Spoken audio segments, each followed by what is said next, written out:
Alright, as you guys can see, this is the full exhaust, but actually I'm missing the test pipe. The test pipe is over there. So it's from the back of the turbo, there's an elbow. This is going to hook up to the bottom of the elbow, that's why they call it a down pipe. This part is going to hook up to the test pipe. It's going to be able to the area right here. Then the test pipe connects to that area right there, to the back of the exhaust. This then connects to this. This is the mid pipe. This connects to the end with the muffler, and then that's it. You tighten it down. So let's get started. So I'm gonna start with this one-piece drive shaft that I got from Drive Shaft Shop. So I'm gonna hook it up to the back of the transmission, get it bolted up to the differential, and we should be good. I am actually missing one part that I'm not seeing right now. I'll show you. This is actually right here. So this goes to the back of the transmission. Sorry. Okay. God damn it.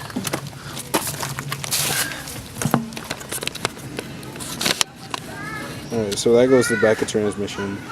Drive shaft goes in the transmission like this. Drive shaft goes through there. And then you bolt it up to the diff. Pretty simple. Sorry that the lighting is terrible, but that's as best as I can do right now.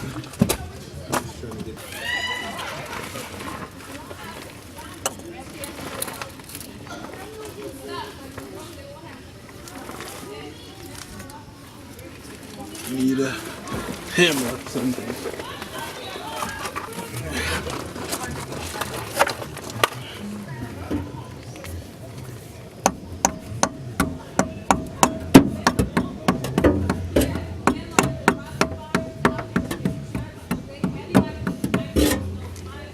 Okay, it's in. Now comes the drive shaft. Doing those on rocks, such a bad idea.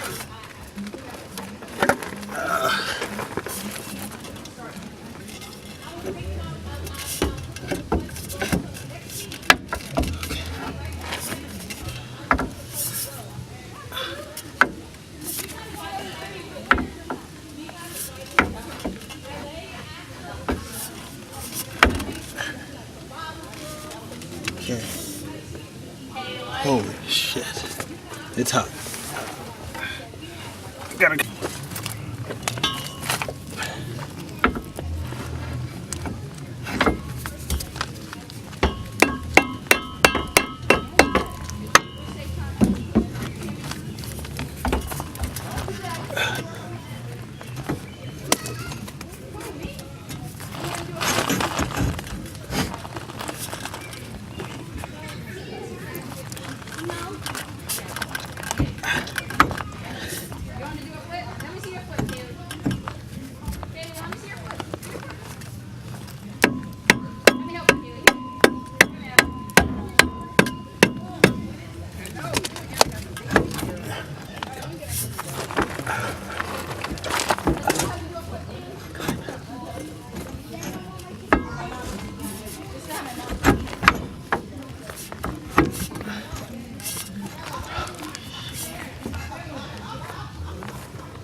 Alright, sorry it's so difficult to see, but drive shaft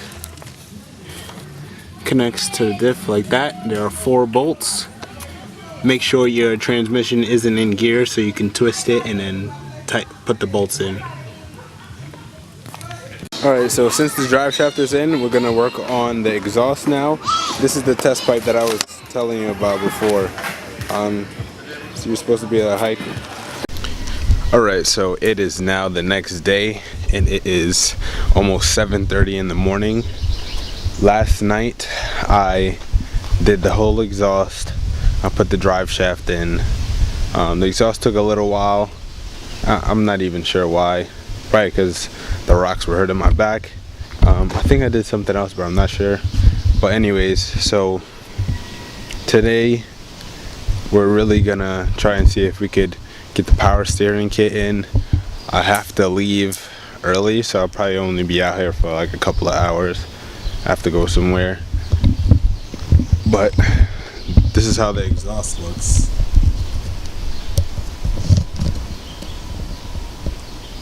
Honestly, it looks a lot smaller than I thought it would look, but it seems like it fits up pretty high, and underneath it looks a little low.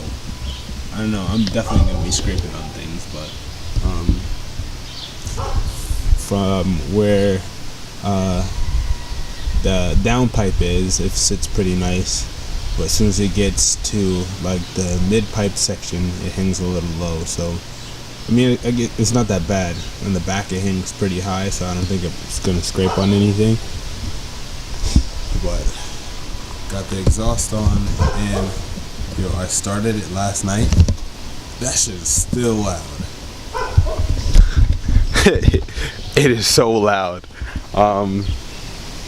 But yeah, so I need to get, like, while I got my trans fluid, I'm gonna try to see if I could unkink the hoses for the oil filter relocation kit.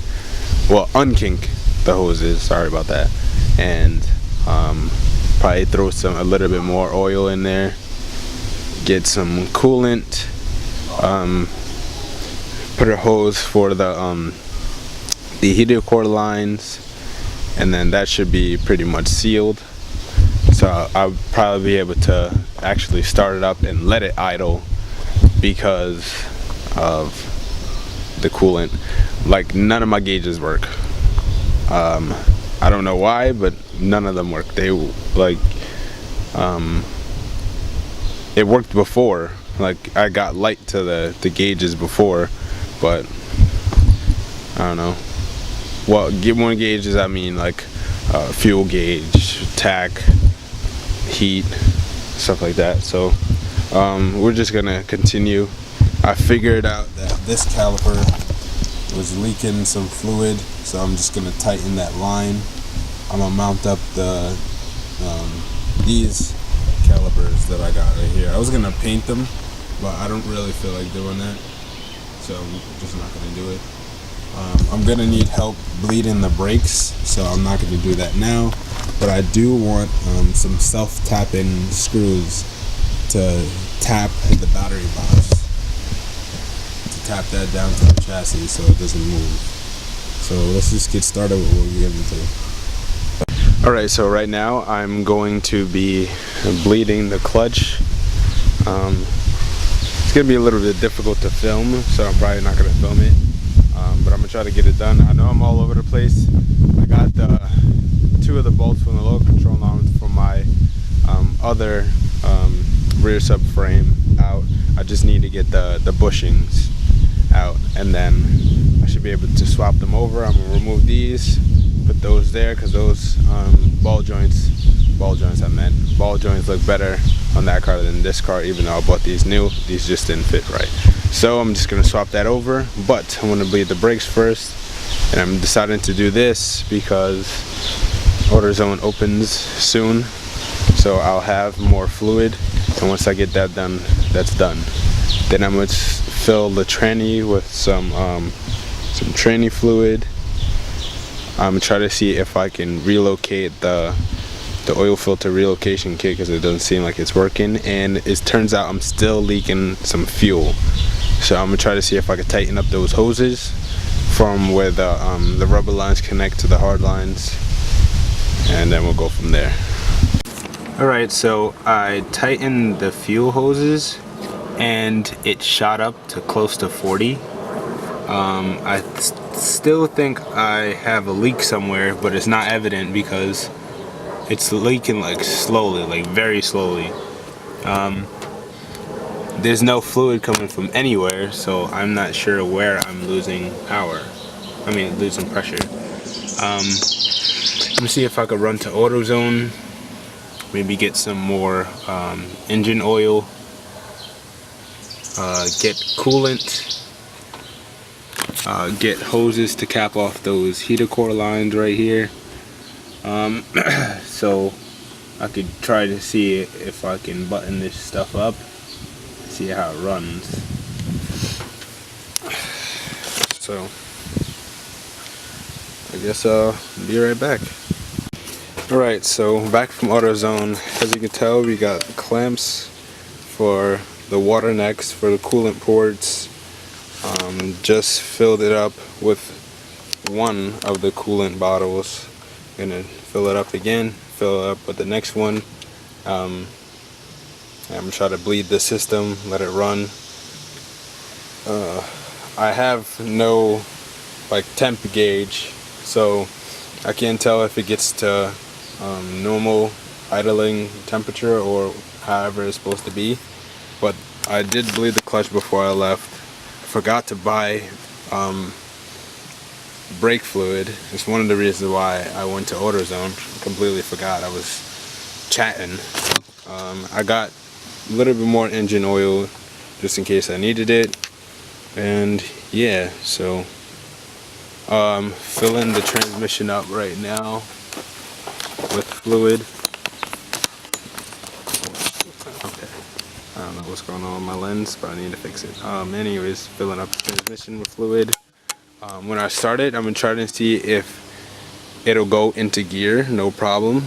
If it does, that would be pretty sick. I want to see if the wheels actually spin. I'll be really happy about that. When I give it gas, it's probably gonna sound rough, so I'm not even gonna worry too much about that, because I might have to check the math, see if the math is working and stuff like that. But we're making progress. And before I forget, I bought a ISR power steering kit, the high pressure line and all of that. I gotta install that too. So yeah. Alright, so I just tightened the bolts to the tranny. You guys want to see something dope? So apparently the WRX 2015 plus WRX and the 2002 S15 share the same shifter pitch, and it's crazy because that's exactly the same order as this transmission. So that's 1, 2, 3, 4, 5, 6, and guess what? Boom. And over is reverse. Yo, that is fucking sick. I don't know why, I just got a little too excited over that. If that's the case, I could just buy another WRX shifter knob and then just add it for my 240. But I guess if this car runs and drives like it should, then I would just swap shifter knobs, I guess, for the time being. But I could always find a cheaper one online and then keep my WRX shifter in there. But yeah, so I'm just continue to fill up the radiator with coolant. I might need to grab another one of those gallons because it seemed like it's using a lot, but we'll see.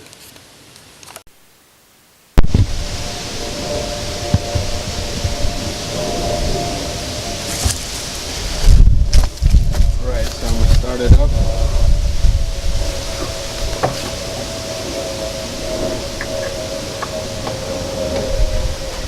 Try to see if I can bleed it.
probably couldn't hear nothing I just said, but this car is stupid loud.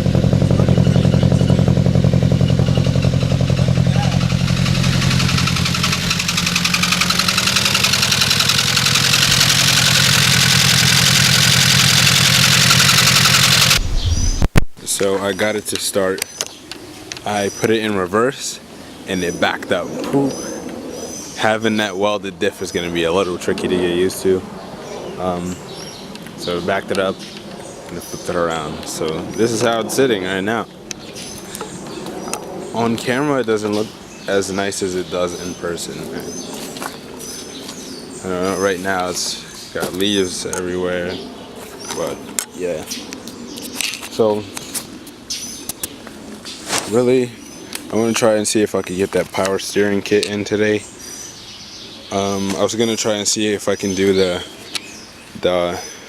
Apexi ECU, but the instructions are in Japanese, and I don't know where to drill and tap for the map sensor. So I'm gonna have to try and see if I could do more research in order to figure that out.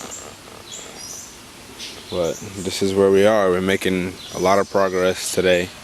I'm gonna wind up ordering a shift knob, probably from eBay with the same thread pitch. It's just gonna be black, keep it simple. But yeah, we're making progress. Alright, so this is the ISR power steering kit. It actually came with 2 hex bolts, which I thought was gonna be for the back of here, and they don't thread in. So it's a little weird. But anyways, we're gonna try and see if we can get this power steering kit in. Might have to go underneath the car for it, which I really wasn't looking forward to do, but it's fine. So I just got to figure out the orientation. I think that is for the high pressure line going to the rack. So I'm gonna undo that, undo the hard line for the rack, and then get the high pressure line, which is over there, in. Right, so this might be easier for me than it is for you guys if you're removing your old one and putting the new one on. So mine, I just have to remove one line and then add the others.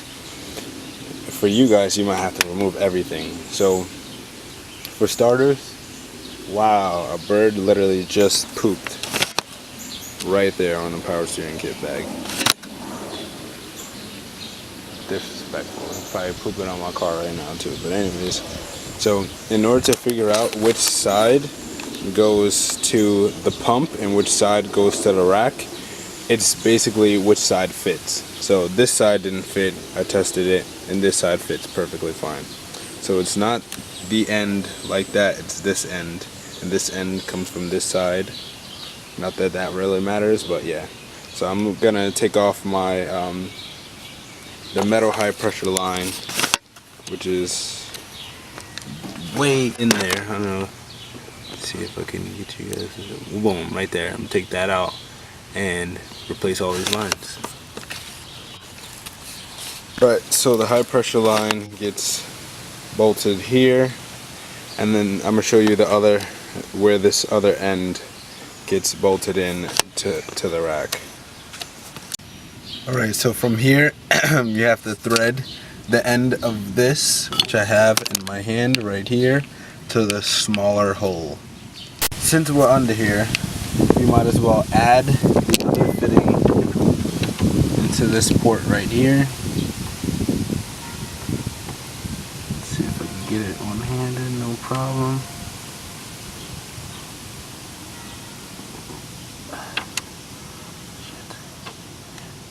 Alright, just having some complications with this line.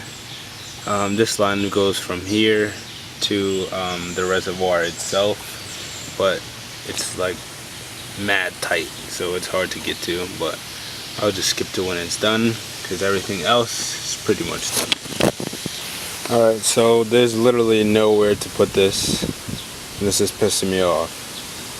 So there's nowhere to put the lines are not long enough for me to relocate it over there in that area. They're not long enough for me to keep it in this area, and there's no way nowhere for me to put this. So I honestly don't know what to do at this point because I don't know how to fucking solve this shit. I might have to cut this shit. It's gonna make the engine bay look retarded, but I don't know, I gotta figure something out. Alright, so I don't know if this is that much higher than the actual pump, but it's sitting right here. Believe it or not, it's just sitting like that. It's not even like mounted to anything properly, but I'm gonna just run to AutoZone, get some brake fluid, some power steering fluid, something else I needed to get, but before I go I'm gonna try to remember so I don't forget. And then we're gonna bleed the power steering system, make sure there's no leaks, and then might have to get some help bleeding the brakes, and then this would be a pretty productive weekend.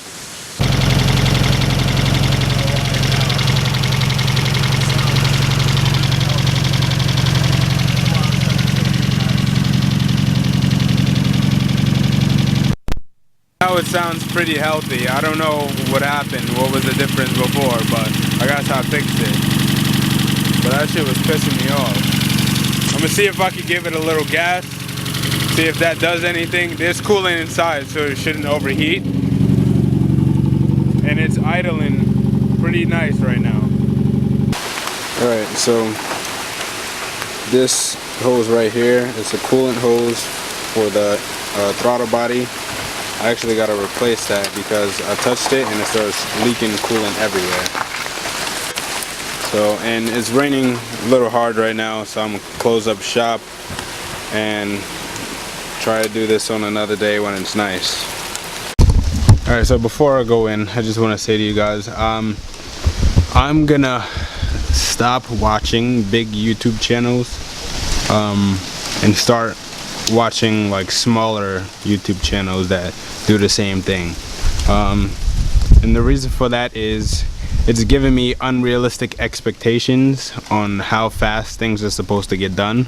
I know there's more of a mental thing than anything, and I guess I could change the way I think, but I'd rather not, because I'd rather watch videos on things that are more realistic more realistic for me than for somebody else. Like for when it comes to parts, like they get overnight shipping, they get shipped for free, and when it comes to installing things they get help, stuff like that. Is just me. So that's my take on it. So it's just giving me unrealistic expectations on when things are supposed to get done. So I'm just not gonna watch any videos on that anymore.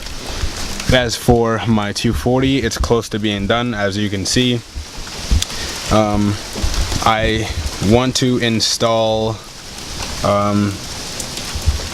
the Pexi ECU, but if it runs fine, I gotta figure out how I'm gonna fix that that fuel leak, and I'm also gonna find out how I can make a bracket for the power steering reservoir, because that's not working out either. And I gotta get a spacer for the front wheels because they rub against the fucking calipers. So there's still a lot to do. I'm making progress here and there, as you can see. This takes time. But I want to thank you guys for watching. I'm sorry I haven't made a video in a long time, but here it is. Please like, comment, and subscribe for more videos. Have a good one.